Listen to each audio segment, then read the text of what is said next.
This is the 40 Days for Life podcast with your host, Sean Carney.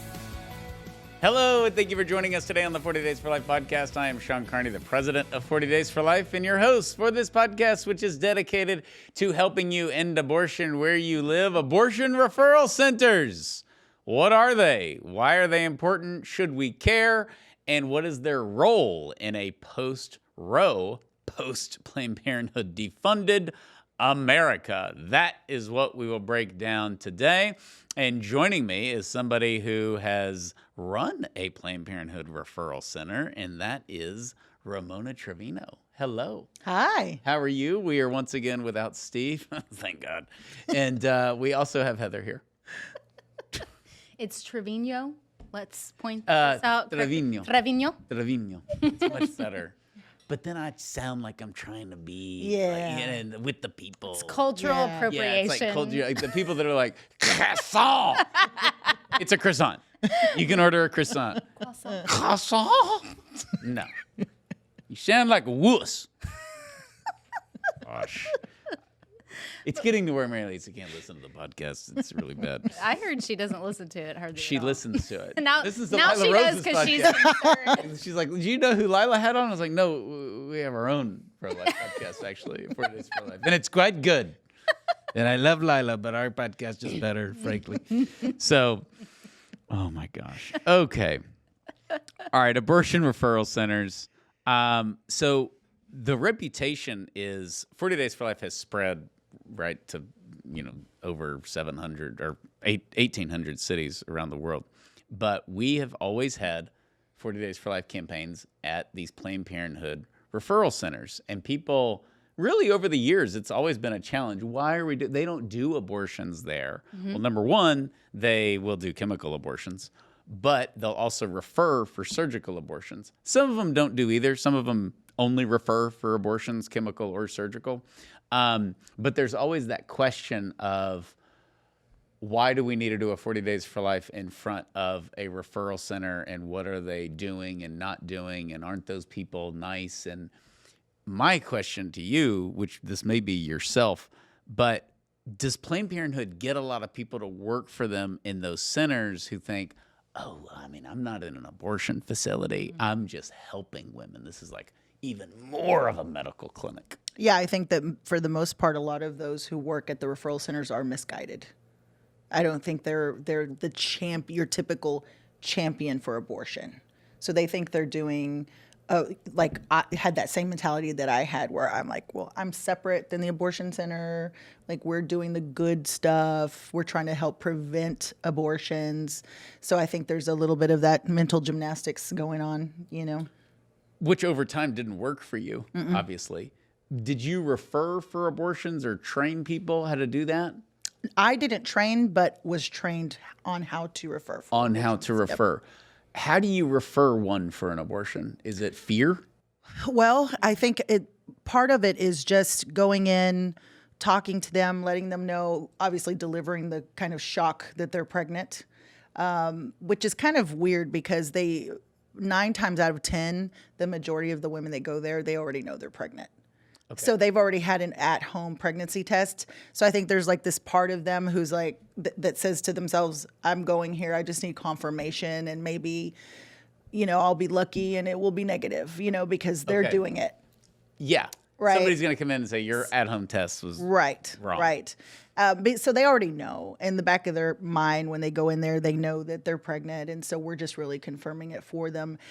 And when they fill out the intake sheet, when they first arrive, it's the pregnancy test intake sheet. And then it says, if your pregnancy test is positive, what options do you want today? And it'll list abortion, adoption, and prenatal care in that order.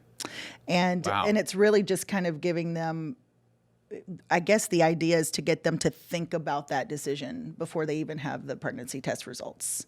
So a lot of times those girls have already made that decision. Which I feel like, it's sad to say, made our jobs easier. Yeah, okay. So there's not a lot of selling.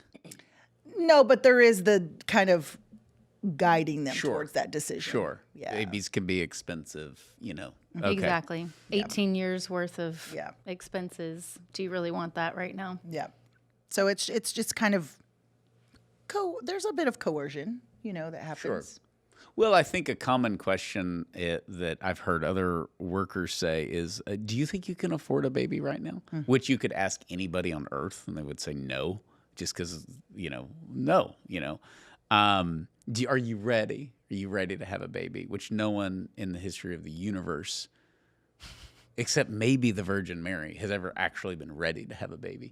And that's just because she was protected by God. but nobody's ever ready to have a baby. This is why it's such a perfect topic. You had a 40 Days for Life outside of your referral center.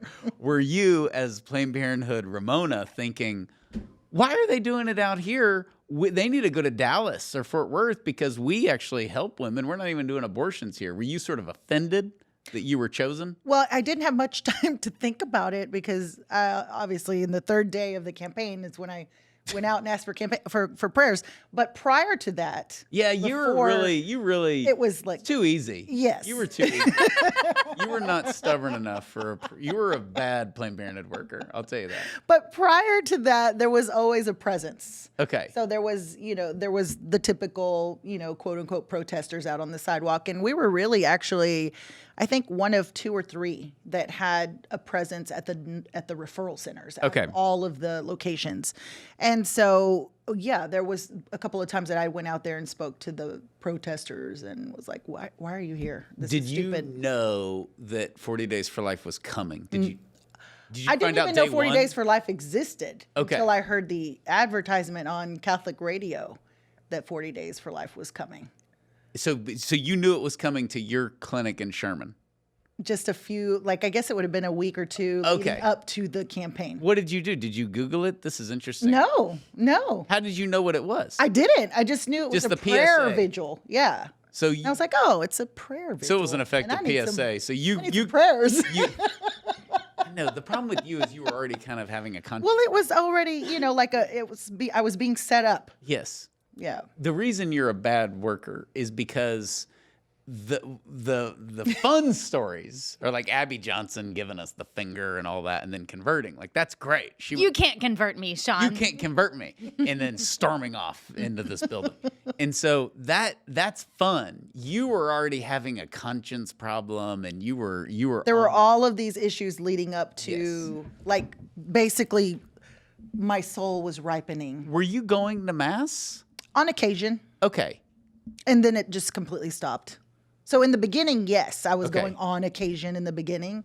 And I would say in that last year, no, I was not going anymore. I even was to the point where I didn't know if I believed in God anymore. Okay. So you're okay. It was clearly I was going into the path of darkness. Okay. Wow. So you hear that 40 Days for Life is coming to your Planned Parenthood Referral Center through Catholic radio. Mm-hmm. Why is Catholic radio on in your car, by the way? I stumbled upon Catholic radio. How about that? Please tell me EWTN or Relevant Radio has done fundraisers with you or something. Our local your local radio. Yeah. Because I've been on Relevant Radio for a very long time now. And anytime they do a telethon, which sounds annoying, but actually they do a good job at it. It's really good. And so they usually have me on because the first time they had me on, I told Ramona's story. And I said, by the way, and it wasn't a telethon. Sorry. I just was on Relevant Radio. And I said, by the way, you want to give money to something, give money to Relevant Radio because this Planned Parenthood worker, Ramona, converted because she was came back to the church because she was listening to Catholic radio. And so now I notice they always have me on during the telethon. Say the thing about Ramona so people send money. But it's a great... I've given presentations where people are like, I feel like you need to be raising money for Catholic radio. And all Christian radio, right? Yeah. That you don't know who's out there listening, brother. And that's true. It's very it really true. is true. So I listen to a lot of Christian radio and I hear stories like that. I'm surprised how many people stumble across this station. They're searching. And I'm like, see, people still listen to the radio, number one. They do. But number two, how often is it that, because most likely you're like trying to find a certain genre. You're driving somewhere that you don't live. You're in a rental car or you're a truck driver or something, and you're just trying to find like a certain genre of music, and a talk radio station comes on and something is said and you stop and you actually listen to it. And then like they'll call in like, I've been listening to you for a month. I've never heard of you before. I'm thinking about changing everything about my life, because of what I've heard. It's like, wow, that's amazing testimony. Yeah. That's really cool. Yeah. You could have just been like, talk radio.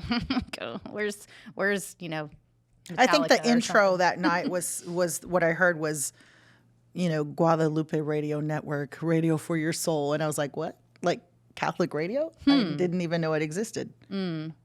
And then they start talking about contraception and abortion. Life coming to your location. Wait, I know where that is. Oh, yeah. I worked there. That's great. And then on day 3, you come out and all that. That's just great. But so I didn't even mean to make this point, but if we said, you're right. They don't do abortions there, so we're not going to have a 40 Days for Life there. You Think about would all have the left under Ramonas. different circumstances, I'll say that, or would have never left or whatever. But it's we have to physically be there. My justification, I never really got into the details with people. I just said, these are all Planned Parenthoods, and It's all the abortion industry. I know it is, but it so goes Planned Parenthood in our country, so goes abortion. Yes. They are Yes. it, Yes. okay? And so you got to be there. Yes. And that's really the justification for it. Not to mention the obvious workers. Sue Thayer, God rest her soul, yes. ran a referral center, same thing. And then, of course, the inevitable happens. They ask her to start doing webcam abortions where she's administrating the abortions. Which we were headed that way right before I quit. I bet you were. You just left too early. Yep. No, we were already getting the training. Oh, you were? Yes. So we were headed that direction, but I was like, Because you left in April of 11? yes. Okay. May of 11. I May of remember. 11. I remember because I was in Carson City, Nevada, and it took me forever to get your resignation letter because I was going to review it. Yours was really good. Abby's resignation letter was terrible. See ya. She wouldn't let me change it. This is immoral. I was like, no need to say that. Just there's lawsuits. There's things that can happen. Like just say I am resigning and thank you and Thanks for all the training. yeah. She's like, for all I the no longer insider believe in my information. soul that abortion is good. It's immoral. It's murder. She's got like this litany of everything. And I'm like, that may raise a red flag. And it did. So, but it really, the workers get overlooked as far as we're in the salvation of souls. And I would assume if you would have continued there and done a good job, you would have been promoted. For sure. And then what about that opportunity? Because by then you're full blown. Right. Your career. And I could look back in hindsight and see where it would have led. It would have been bad. Yep. It would have been really bad. So let's talk about, you have this quote. Okay. We're going to quote Ramona to Ramona. I didn't have to piece together baby body parts to be just as culpable in the deaths of unborn babies. The only difference is I didn't have to witness the abortions. This is a very powerful quote. And it's a powerful quote because I feel it applies to all of us in whatever sins we've committed or just our society in general. That, but I didn't directly do it, Right. and it's a really How we rationalize and justify the things that we do. yes. And I heard Sue Thayer one time give a talk, and she said in her sweet voice, but she said that, it's one thing to talk about RU-486 and explain the process. It's another to refer a woman who goes through with it and convince yourself that it's this nice thing. She said that's a whole different ballgame of sleeping at night, which of course is true. But the conversion for these referral center workers, I think, is they're more prime for it. because they're not as brainwashed. I think once they get to the bigger facilities, you're on a mission. Yeah. We do abortions, evil Trump, evil 40 Days for Life, evil pregnancy centers. It's us and them. And there's just a determination. But at a lot of these places too, like where you lived outside of Dallas, Fort Worth, they're just in smaller areas. I mean, one time I said, but I shouldn't have said because it sounded better, we can just pick those off like crazy. It sounds like we're getting like drones, but that's not what I meant. No. Yeah, I was like, I said in a training, I was like, and if you have a referral center, you can pick that sucker off, in 2 seconds. I didn't say that sucker, but there's a lot of truth to that. Well, I was going to say there's also this danger there too, Sean, because you think about scripture, of being neither hot nor cold. Right. There is this lukewarmness in the middle, and I think that's where I was, right? Like I thought, oh, I'm in this gray area. And so I think we have to be careful because we don't think of those workers and what they're doing at referral facilities as such evil because they're not performing abortions there. And I think that there's even a greater danger of having that mentality of like, oh, I'm in this gray area. Right? Yeah. I'm not doing abortions. I'm not doing abortions. What's interesting is we don't have any stats on this, I don't think, and then there were none has stats on this, but with the former abortion workers, but quite a few former abortion workers will come out and say, when I got involved, they were not like, oh, I want to do abortions and I want to fight for every woman's right to have an abortion and every woman should have at least one abortion. And that's why I applied at Planned Parenthood. Like they applied because it came up on their radar. It came up on Craigslist as an ad or whatever. And some of them will say, I actually did not know that they did abortions. I applied just thinking this was a regular, like a community health center, which they are not. They are limited reproductive services center and abortion facilities. But they will say, I didn't know that they did abortions. And so then they start thinking, yeah, but like they're looking at the other things like, oh, well, this has good benefits or this has this, and I've been having a hard time getting a job elsewhere. I'm not going to be doing the abortion part of it. And so they could say that about ones that do the abortions in the facility, but they also say that when they find out, or maybe they know already, oh, Planned Parenthood does, like, that's the biggest abortion giant. Oh, but my facility doesn't do abortions, and I'm not going. So like Abby would do. She would just tell her family she worked at a health clinic. That never said that she worked at Planned Parenthood to certain people. And I find that interesting. And it's interesting how often they lie. I called it, I worked at Women's Health Services. Yeah. Yeah. And Don't you think you can't get away with that anymore because of the internet? No, you can't.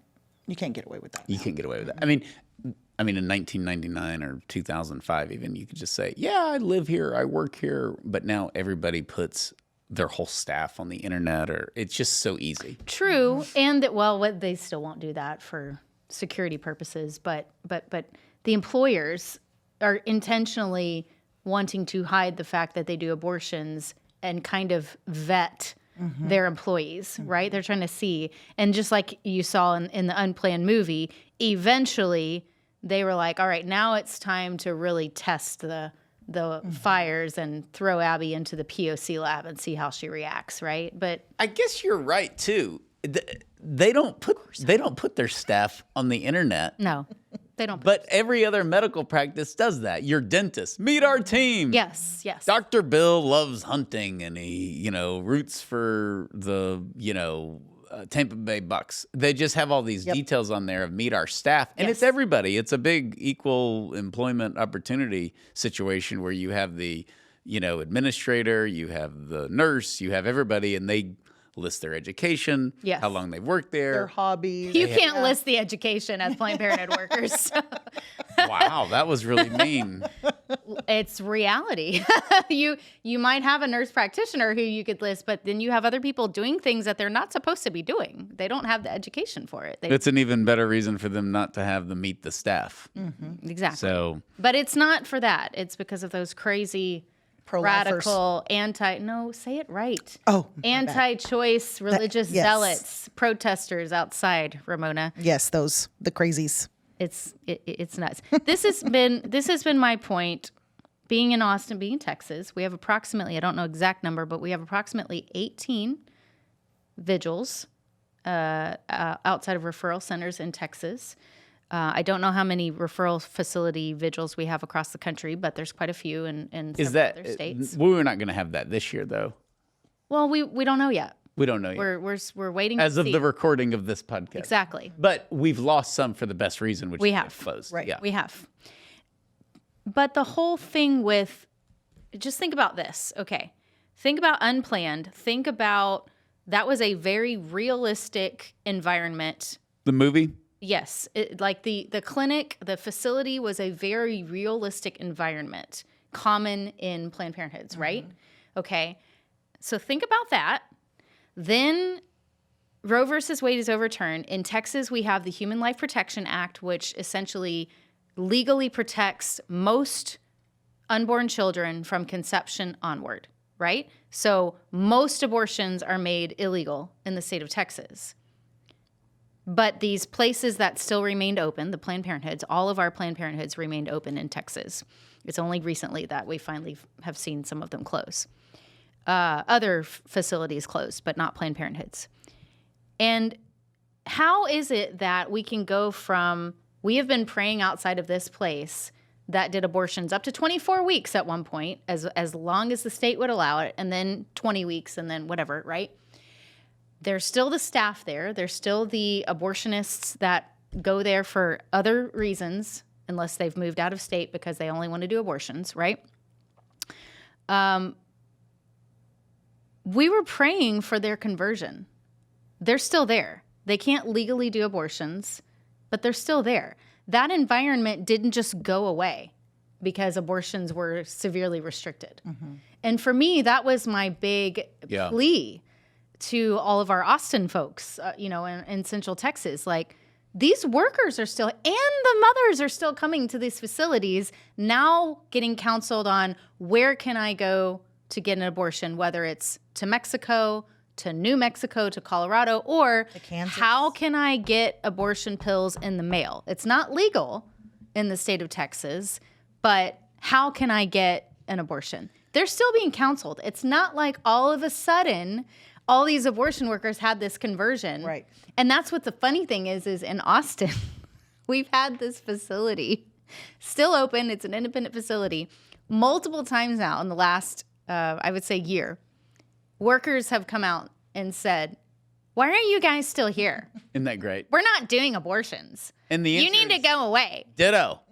Why are you still here? And that's right. And then we're like, so a volunteer usually will respond, we know you're still referring for abortions and women are still coming here that are in crisis pregnancies. And they'll be like, no, we're not. And it's on their website, It's on the website that they have referrals for abortions. And they have this justification. They always have to have this justification. Like, this is the current law. So in writing, we have to put, we cannot do abortions. Abortion is a right for every woman. Talk to us about how we can help you find, the best solution for you, whether it's out of state, whether, and I'm like, yeah, but it's not worth going there anymore. Like, I understand the actual abortions, as far as we know, aren't happening there anymore. But there's still traffickers that are in our area. Yeah. There's still, Well, and that's the 40 is days for life serious. answer. We're not going away until you go Exactly. away. So you have to leave first. Then we'll go away. Yeah. And we have that. Yeah. And that's what we want, right? We want to go away. Yeah. But we're not going to go away until you go away. Yeah. And I think with the Planned Parenthood specifically, the Planned Parenthood, referral centers, because I guess you could also get into this, comparison of, oh, well, wouldn't that equate to all gynecologists' office, if they're, prescribing birth control and abortifacients and referring women even for abortion. But I think But they're not going to put that on their website. no, but I think what with Planned Parenthood, and at least for me, when I had my conversion, and when I looked back at that time, and I have copies still of old paycheck stubs, and I'm looking at it, going, that's blood money. Yeah. Wow. Yeah. That's blood money. See, yes. I wasn't doing the abortions, I wasn't like getting paid for doing abortions. But that's but the on money the maker. heading, it says Planned Parenthood of North Texas. Yeah. And that's where I'm getting my paycheck from. Yeah. So it's still blood money. And I think that's where, when we stand out in front of these referral facilities, when people ask, well, why should I get involved in your vigil? Why should I, you know what I mean? It's all part of the same money. It's still all blood money. Yeah. Yes. It is. No, it is. Because that is the mission of Planned Parenthood. That's why they've been closing so many locations, because they're not healthcare. If they were healthcare, healthcare is not illegal Right. in America. Exactly. And so, but if you get defunded, and a lot of states have outlawed abortion, they can't survive. It's telling McDonald's you can no longer sell fries. Well, they do a couple of other things. This is what they do. They sell fries. They're amazing. They're addictive. There's nothing better in the world than McDonald's fries. We all have to admit it. And if you tell them they can't sell fries, they're all going to go out of business. Yeah. And so that is exactly what has happened. That's why their whole 3% of our services are abortion. Great. Now you can't do them. Wow, you still have 97%. Actually, we're closing and we're going to Illinois. What? So it's total BS. The defunding has called out. I recently did an interview on this, and they brought up the 3%. I said, if that were true, they wouldn't close any facilities. Exactly. When they got defunded. And the guy was like, that's a good point. It's just common sense. You just brought up something that's really interesting, and I feel I had a pro-life revelation. You talked about the environment of these referral centers and facilities in these sort of pro-life states. Here's a big difference that I discovered as you were saying that, is that, okay, so when this abortion clinic was open in Texas, it's legal. 5 years ago, you go in, you have an abortion. This is hard. We're going to help you. And you go home, and that's it. But if you go in now and you're in Texas, it's illegal, and they're referring you to go somewhere else, the difference between then and now is you have a mission. You're kind of a hero. You're going to go travel. There's a new level of incentive for the woman. It's a source of pride. And it wasn't before. It was like, I don't want to be here. I don't want to do this, but I need to get an abortion. But now if you're willing to go get referred, how do I get out of state and have an abortion? Refer me. There's a little bit of heroic virtue in their minds that you're on a mission. You are in a place that doesn't allow this. I will go to a place. I will find freedom. It's like a reverse backward Lord of the Rings, And that didn't exist when abortion is just available everywhere. You just went and got it locally. And if you didn't really want to travel, which travel is a deterrent, and travel is a big deterrent now. But for the women who actually are going to go through with it, that's a pretty big sense of mission that didn't exist 5 years ago. Which is why our friends such as Mark Cavalier and all those folks at the Southwest Coalition for Life, for instance, who are in New running, Mexico. Vigils in El Paso and Santa Teresa and Las Cruces, they're, of course, seeing, which we expected, more Texas plates. And they have been pleading since really Texas's heartbeat law in 2021, please, Texas, don't stop trying to reach these women. Right. Because by the time they have gone through the steps to get to Yeah. where they are now, Wow. where we're encountering them, it is so much harder for us on the New Mexico side to convince them not to do this. And it is. They're much more hardened because they've invested all of the, even if they didn't pay for a dime, which of course we know the abortion industry is working really hard to get money for all these third parties. They're paying $2,300 on average for women to travel. They're even offering food, lodging, sometimes daycare, ironically, for these women to get to kill their baby in another state. Now they're not there for them afterwards. They're not offering them counseling, grief counseling, anything afterwards, but they're doing everything they can that sounds so great for the woman in crisis, all the way up until she gets to that point. And so now pro-lifers have the added challenge of, we will reimburse your money if you paid for any of this. If you didn't, you can still get help. We will help pay for whatever, if you need childcare at home, we're going to help you find vouchers. We're going to help, we're going to do whatever we can. We'll reimburse you for the cost of the abortion or whatever it was. Please don't do this. And so it's that much harder to convince her. Think about how much time she's had, whether she took a train or whether she took a flight to get to this location out of state now. She's in an unfamiliar place, most likely. She probably doesn't have family there, and if she does, she may or may not want them to know about that she's there. This is a lot harder, and this is one of the reasons why. And we have still seen saves. We've got Central Texas Coalition for Life, we can say that. The Houston Coalition for Life can say that. We have still seen women turning around. Pregnancy centers, though, now have more of a challenge that we've had for years, which is they're seeing a lot more abortion-determined women, whereas we were usually the ones seeing more abortion-determined women. So now pregnancy centers are seeing that, and they've got that added challenge. And so we've got to keep it's about the culture. I think we've talked about that, Ramona. It's more than just the laws. Right. We've got to change the culture. And just because abortions significantly decreased in a matter of, a really quick moment in Texas and in other places does not mean the culture changed. We've got a long way to go. Which is why we at 40 Days for Life focus on hearts and minds. Yes. But with that said, the laws do matter. The laws matter. And those women going to those pregnancy centers would just be going to Texas abortion facilities getting abortions, and we never even know who they are. We would see them at 40 Days for Life, but the pregnancy centers wouldn't. Right. So they are, and the birth rate is going up. Yes. Because when you don't kill people and allow them to be born, they get to be born. Yes. And so it's, that was the alarming. There's still some of the overpopulation people that birth rate's going to go up. Yeah. Kids are going to be everywhere. What are we going to do about all those? We need more people to replace you. What does that mean? Is that like knock them off? Yeah. Okay. Here's the elephant in the room, I should say, which is these referral centers are encouraging activity that is irresponsible and primarily promiscuity. And the elephant in the room that people forget that sex results in pregnancy. It does. It does.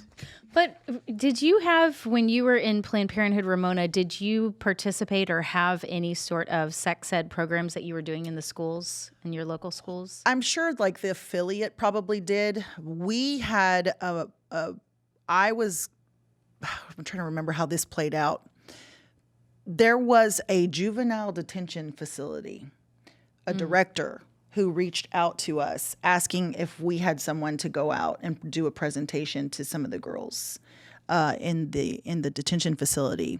And I offered to do that because the person responsible for the education at the affiliate in Dallas didn't want to travel all the way to Sherman, Texas and do that. So I said, well, I'd be willing to do that. And it was an interesting thing that I actually detail in my book because I did not expect or anticipate what came out of my mouth to come out of my mouth, which was wanting these young girls to practice abstinence. And and so I gave them the spiel, but I think what was what troubled me was that the detention center directors were kind of like, oh yeah, these girls need to hear about, safe sex. A lot of them are in, relationships with older men. Yeah. Creepy. Like 14, 15-year-old girls with like 20-year-old guys. Oh. And they're like, the most important thing is that they just don't need to be pregnant. Yeah. That's the most important thing. Not that they're being raped or in this, not being a minor abusive relationship, right? And so that really bothered me. And I just remember talking to them and then just saying something like, there is this thing called second virginity. Like you don't have to continue to live this way.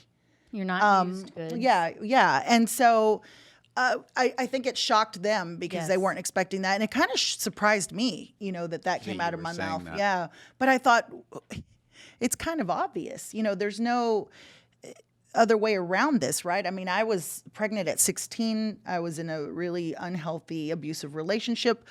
I looked at those girls and I thought, why would I want those girls to go through that? Right. This is not the answer. This is not the solution. Did you ever share that with the girls? I don't think so. Okay. I don't remember sharing that. But and did you get reprimanded?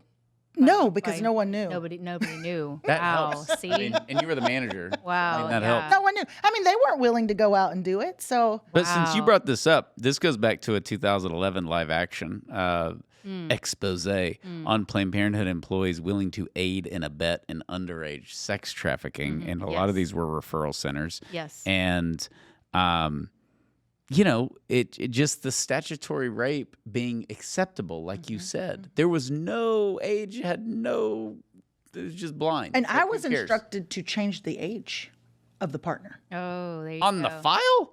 Yes. Yeah, that's how. Not at my center, but I had gone to cover another center, like someone. See, had- that's where people who, if we say that, pro-life people, It's just pro-life propaganda. pro-life propaganda, bro. Yeah. And it's always with a bro. the bro, Bro. at How the do end. we make them out to be so stupid? Just because they disagree with us? It's like, hey, man, I love abortion. Why do we Pro-choice. Pro-choice. You got to stick together. we make the pro-abort We don't sound do it. really They do it to stupid. themselves. They do. Okay. There are some very smart pro-abortion people out there. No, there's not. So, okay. Here's the other thing. With the referral centers or our people too argument is the abuse of tax dollars. So you have in here the double dipping. dipping. So, okay, woman comes into the referral center. You sell her a year's worth of contraception. Then you bill Medicaid For the full year. for the full year. Then she comes in and wants a different one, and you bill them again. Woo! Yep. A lot of money in that Either white the powder. oral contraception that's been changed to a different Yep. brand, or they've come in a few months later and decide, oh, you know what? Now I want an IUD, or I want a patch, or I want Yeah. the depot, or whatever it is. And so now you're double dipping into. So the question is, for the listener, well, that's illegal, and there was a scandal with Planned Parenthood triple dipping, in that they would bill the woman for the abortion, they would bill Medicaid for the abortion. Talk about big arguments to defund them. Then they would bill the Warren Buffett Foundation, Yes. which would pay for an abortion for underprivileged women, and of course, everybody was underprivileged. So. 3.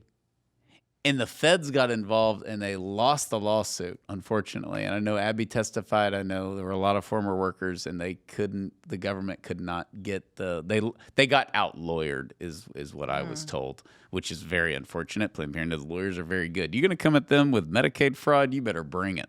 And they just were unable to convict them. Awful. Terrible.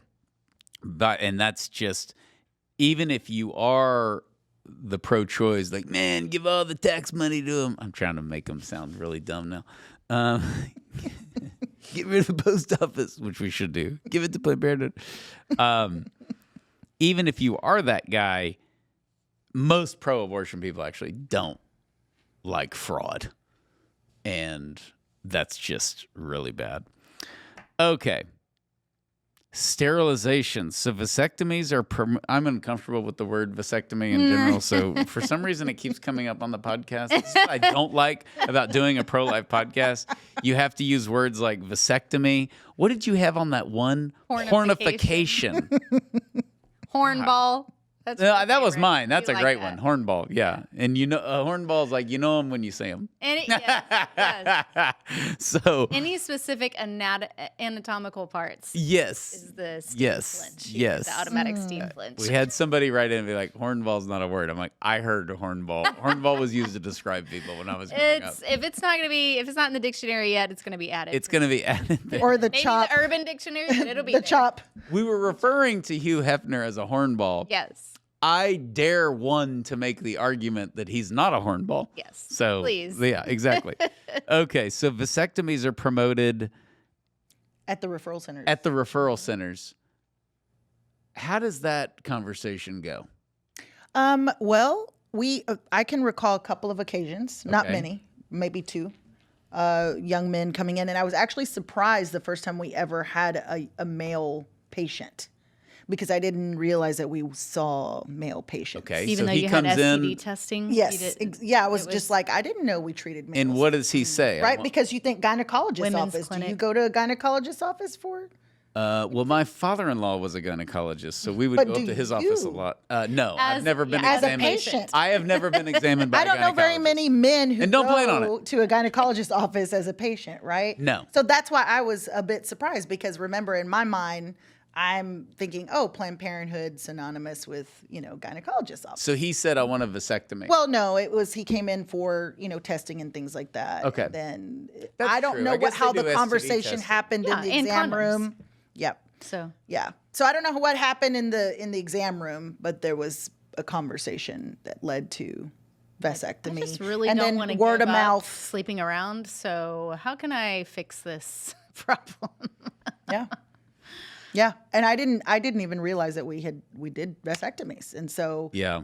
and then word of mouth gets out and then women are calling and saying, hey, my husband wants to get a vasectomy, And I think for me, the most difficult, obviously when you're coming out of Planned Parenthood and you're dealing with a lot of layers of really trauma in a way that you don't really realize is there and exists, but you're peeling back all of these layers and trying to go through this process of healing in regard to the ways in which you've sinned, right? Right. One of the things that came to me recently that I had no idea that I carried that still was my own role in kind of encouraging someone that I know that's close to me to get a vasectomy. Oh. And that was really tough for me because of obviously it's had an impact on his family Right. and their ability to Have children. Yeah. It's amazing when you look at the stats of vasectomy reversals. It's encouraging. A lot of people get them reversed, and I've heard many testimonials of just, this is what we did, regretted it, never felt right. That's always what they say. Even just non-religious people, it never felt right. And Got neutered, didn't feel right. this is me, unfortunately, rubbing off on Heather. Heather. She's doing the redneck neuter jokes. You got snipped, didn't you, boy? You ain't a man no more. But yeah, there is that natural thing. I think that men, you can just feel, on the social front, because we're having kids and have a lot of kids, people tell me I need a vasectomy. Yeah. They just say that. It's so great. As like strangers. Yeah. I'm sitting here I've going, had people ask me, have you been fixed? have you, right. Yes. People ask that. Which at least that gives it the credibility it deserves, in my view. Have you been fixed? Actually, everything's working fine. Exactly. Doesn't need fixing. That's right. I'll let nature fix me. Yes. Yeah. With this just, Reducing the ourselves. sterilizations. Okay, so the abortifacient drugs and devices like IUDs are sold and administered at referral centers. People don't realize this. So the IUDs, Plan B, which is taken within 72 hours after unprotected sex to help prevent ovulation. Plan B doesn't work if ovulation and fertilization have already occurred, although there is still the possibility to chemically agitate the uterus enough to prevent implantation, thus resulting in an abortion. Most people don't realize even standard oral contraceptions, they're preventing implantation. They act as abortifacients. We've done podcasts on this. But we have no way of knowing in each Right. instance which way the contraceptive is working. Correct. So you're like playing Russian roulette. You're playing Russian roulette. That's the best way. It could. Yep. And it does. You just can't pinpoint it. Yep. And that's converted a lot of people off of contraception. Aside converted from, me. Is it the abortifacient factor? Well, I mean, that's when I learned what abortifacient meant. Yeah. That's really the catalyst that kind of started leading me towards my conversion. yeah. Because really. I heard the term abortifacient via Catholic radio. I love that. And then that's where I was like, hold on a second. I've- And you start connecting all the dots because I was contracepting for many years. Yeah. I was selling and promoting contraception. And then, of course, you have this mentality of, well, I don't do abortions and I Right. wouldn't do one myself, but who am I? And that to this tell other prevents women an what to do? abortion. That contraception I have heard certain pro-life leaders say, I believe contraception is a blessing. I've heard it at pro-life banquets. They got the wrong speaker. It's I'm awful. like, really? Because you sound like Planned Parenthood. That's what Planned Parenthood says. And how come their abortions keep increasing? And it's not true. Yeah. It's not true. Let's just say let's say contraception is not an abortifacient. But the stats show Right. what 67% of women who get an abortion are on contraception. It does not prevent abortions. And that is the biggest scam that now we've sold to Africa and Latin America. Yes. It's unbelievable. Okay, the defunding of Planned Parenthood is not only going to impact abortion centers, but it will have an impact on referral centers, which makes our presence even more important. They have to be weaker than ever, wouldn't you say, with the defunding? Absolutely. Even with 1 year, they're just not going to make it. And I know we're not even going to report on this podcast how many have closed because it'd be dated by the time that it comes out, or in an hour, thank God. But they've closed a lot. We predicted it. It's low-hanging fruit. We're going to get into 2026 and see what happens. The end of Planned Parenthood's fiscal year is September 30th, so they're getting all the low-hanging fruit out of the way, and then they'll readjust. They're opening some new abortion facilities in certain states, so we're ready for all that. It's a lot of good news and some bad news, but we're prepared either way. As long as the referral centers are open, though, they're going to do just that and refer. Yeah, Absolutely. so And our dear leaders that, God bless Jerry Brundage, who took that leap of faith and led that 40 Days for Life, where I wouldn't be here. And Yes. like I've said before, I look at my 3 youngest children and think, my God, they wouldn't exist. That's Had I beautiful. not left Right. Planned Parenthood. And so, when we think about our leaders who take that leap of faith and have vigils in front of referral facilities, and people drive by and think, what are they doing? Or, this is crazy. They don't do abortions there, or even struggle with people finding people willing to participate in those vigils. Right? I commend them because love that. it's That's because personally for you, we can say, okay, these babies that we witnessed and we reported as lives being saved are a direct result from, you could say, from former workers who have come out and then who have encouraged women. You turned around and encouraged women not to abort. But you have your own 3 babies who are alive because you said yes to God, which I think is so beautiful. I love, it just reminds me real quick, I love the You're making me cry, same Heather. thing. I know, it's true. I know, it's true. We're going to cry, Sean, on Y'all this can podcast. cry. I'll Women sit here podcast. and watch y'all cry. And Get uncomfortable. But I think I've shared this story before. Same thing. This is hopefully one last moment of encouragement for those of you who are praying outside of referral facilities to please keep going. In the Unplanned movie, one of the actresses revealed at a media thing that we had when they were filming one time that she was going to Planned Parenthood. She was going to a referral Planned Parenthood in California regularly for her contraception.